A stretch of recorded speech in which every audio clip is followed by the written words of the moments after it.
Monsieur le Président, John Simpson de la BBC. Les pays occidentaux disent presque unanimement qu'il y a une nouvelle guerre froide et ils pensent que c'est vous qui avez décidé de la recommencer. Presque tous les jours, on voit des avions russes procéder à des manœuvres dangereuses près de l'espace occidental. Cela se fait sous votre commandement, c'est vous qui décidez ça en tant que commandant suprême. Vous envoyez les troupes russes sur le territoire d'un pays souverain, l'Ukraine. D'abord, il y a eu le cas de la Crimée, ensuite de la partie orientale de l'Ukraine.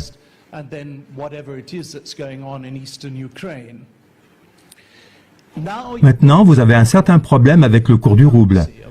Vous allez avoir besoin de l'aide, de la compréhension et du soutien d'autres pays, et notamment des pays occidentaux. Est-ce que vous allez profiter de cette occasion pour dire à l'Occident, si je puis me permettre de poser cette question, que vous ne souhaitez pas une nouvelle guerre froide et que vous allez maintenant faire tout votre possible pour résoudre le problème en Ukraine? Merci.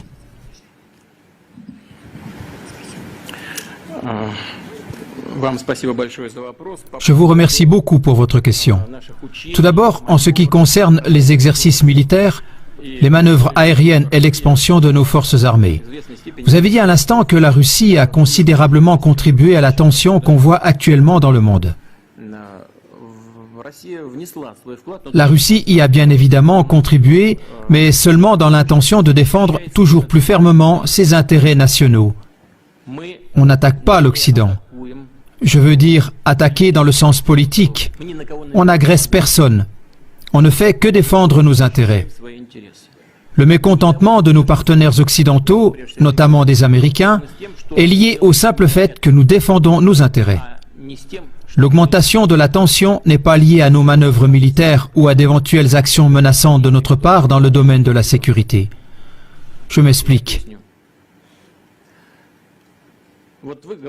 Vous avez parlé des vols de nos avions de combat, y compris des vols de nos avions stratégiques. Mais est-ce que vous savez qu'au début des années 1990, la Russie a complètement arrêté les vols stratégiques dans les régions éloignées, comme l'Union soviétique le faisait auparavant?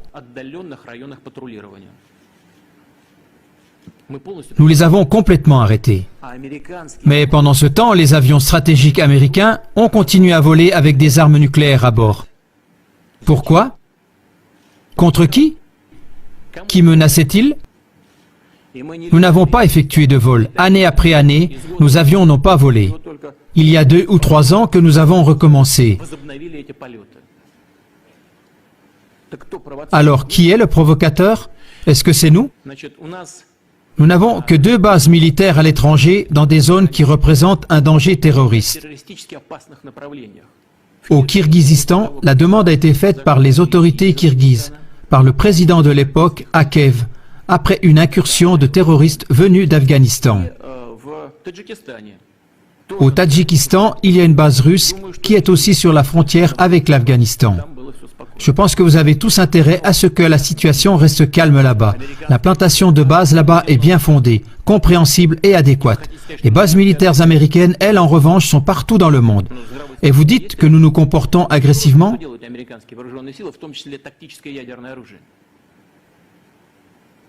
Le bon sens, il est où? Que font les forces américaines en Europe avec leurs armes nucléaires pré-stratégiques? Qu'est-ce qu'elles font là-bas? Écoutez, le budget de la défense russe pour l'année prochaine a augmenté. L'équivalent en dollars, pour ne pas dire une bêtise, c'est à peu près 50 milliards de dollars. Et le budget militaire du Pentagone dépasse le nôtre de 10 fois. 575 milliards de dollars. Le Congrès l'a accordé dernièrement. Et vous voulez dire que nous menons une politique agressive? Il faut quand même garder son bon sens, n'est-ce pas? Est-ce que c'est nous qui avançons nos bases militaires près des frontières des États-Unis ou d'autres États? Qui est celui qui fait avancer les bases de l'OTAN toujours plus près de nous? Qui est celui qui laisse avancer vers nous l'OTAN et les infrastructures militaires? Ce n'est pas nous. Quelqu'un nous écoute-t-il à ce sujet? Y a-t-il un dialogue qui a lieu avec nous? Non, ce n'est pas du tout le cas. On nous dit toujours la même chose. Ce n'est pas votre affaire. Chaque pays a le droit de choisir sa méthode pour garantir sa sécurité. Alors bon, nous allons donc faire la même chose. Pourquoi on nous interdit ça? Et j'en ai déjà parlé. Qui a résilié unilatéralement le traité du système de défense antimissile, qui était sans aucun doute à l'époque une des pierres angulaires des plus importantes dans tout le système de sécurité internationale? Est-ce que c'est nous? Non, ça a été fait par les États-Unis de façon unilatérale. Les USA nous menacent.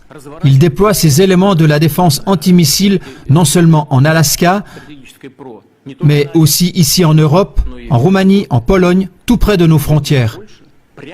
Et vous voulez dire que nous menons une politique agressive? La question de savoir si nous voulons des relations sur un pied d'égalité avec l'Occident? Oui, bien sûr, mais seulement à condition que nos intérêts nationaux soient respectés, aussi bien dans le domaine de la sécurité que dans le domaine de l'économie. Pendant environ 19 ans, nous avons négocié l'entrée de la Russie à l'OMC. Nous avons dû faire énormément de concessions pour cela. Et tout le temps, on a pensé qu'il s'agissait d'accords vraiment solides, inébranlables. Je ne veux pas dire qui a tort ou qui a raison dans ce conflit ukrainien. Je pense que c'est notre position qui est la bonne. Mais laissons ça de côté. J'en ai parlé déjà plusieurs fois et je pense que nos partenaires occidentaux ont tort en ce qui concerne la crise ukrainienne. Donc nous avons adhéré à l'OMC. Là, il y a des règles commerciales solides. Ces règles ont été violées. Les règles du droit international ont été violées et les règles de la Charte des Nations Unies ont été violées lorsque des sanctions économiques illégitimes et unilatérales ont été infligées à la Russie. Est-ce de nouveau nous qui avons tort?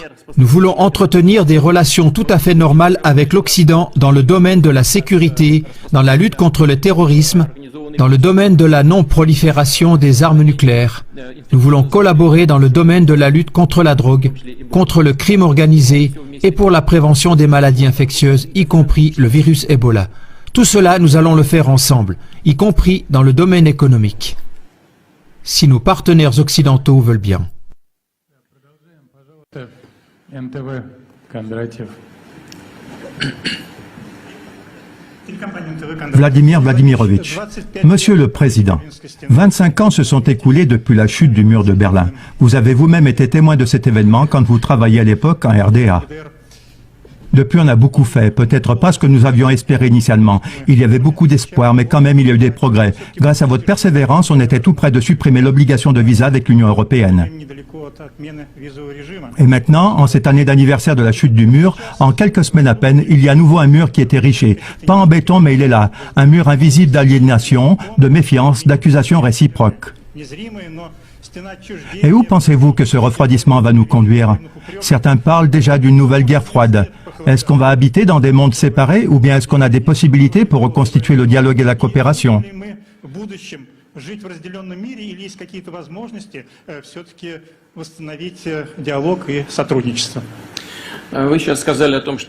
Vous avez parlé de la chute du mur de Berlin et actuellement on voit que de nouveaux murs sont en construction. Donc je réponds à cette question et j'espère que sur ce sujet vous serez d'accord avec moi. Ce n'est pas d'aujourd'hui que nous voyons la construction de murs. C'est bien vous qui êtes un spécialiste pour l'Allemagne et pour l'Europe. Après la chute du mur de Berlin, ne nous a-t-on pas dit qu'il n'y aurait aucune extension de l'OTAN vers l'Est? Malgré tout, celle-ci a tout de suite commencé. Il y a eu 2 vagues d'extension de l'OTAN vers l'Est. Et cela, n'est-ce pas un mur?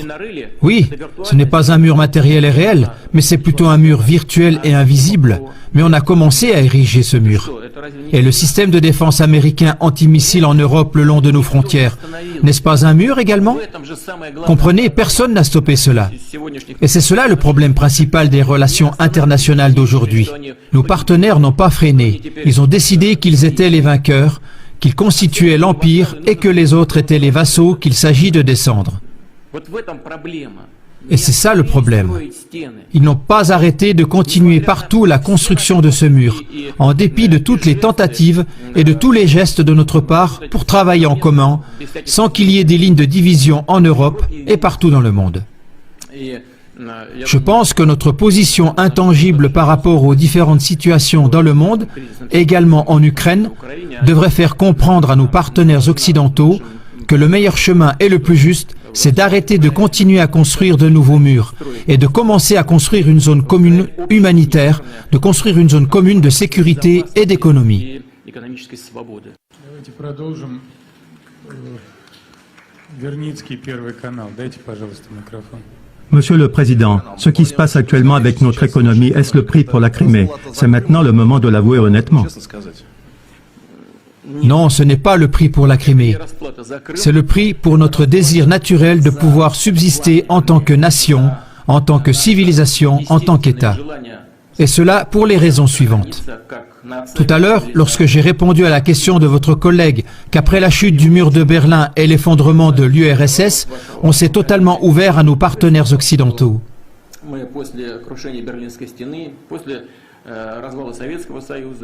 Et qu'est-ce qu'on a pu voir ensuite?